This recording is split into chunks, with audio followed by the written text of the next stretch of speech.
The other day, I posted a video about how we do not have to obey the Levitical law. Today, I want to read to you a few things from the book of Deuteronomy, which will make you very glad that you don't have to obey the Levitical law. Now, remember, Deuteronomy is in many times restating the Levitical law. So, for what it's worth, Deuteronomy chapter 21, dealing with a rebellious son.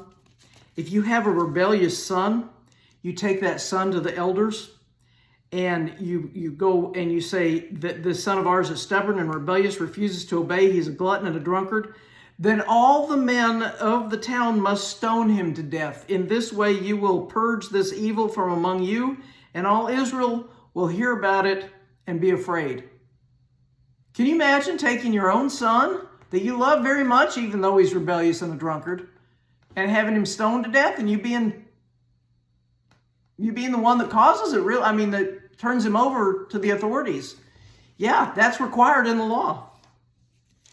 If you see your neighbor's ox or goat wandering away, you can't ignore your responsibility. You got to bring him back. And if you can't find who the ox or the donkey belongs to, you keep it, or any other thing that your neighbor drops and loses, you keep that until they come to get it, and then you give it back to them. It doesn't say anything about your neighbor paying you for the upkeep of that animal. A woman must not put on men's clothing, and a man must not wear women's clothing. Anyone who does this is detestable in the sight of the Lord your God. That is Deuteronomy 22:5, in case you're wondering. You want to obey that one? All right. You can't plow with a donkey and an ox together. Now that just makes sense right there. You can't wear clothing made of wool and linen mixed together. You have to put 4 tassels on the edge of your clothing.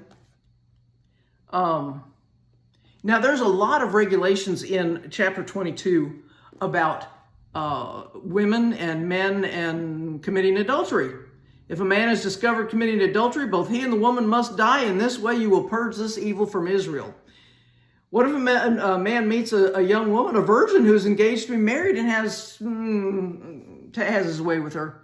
If this happens within a town, you take them both to the gates of the town and stone them to death. The woman is guilty because she didn't scream for help. But if this happens out in the country, only the man is stoned, because it's assumed that the woman cried for help and there was no one to hear her. Now, suppose a young man has his way with a young woman who's a virgin but is not engaged. Then if they're discovered, he has to pay her father 50 pieces of silver. Then he has to marry her because he violated her, and he may never divorce her as long as he lives.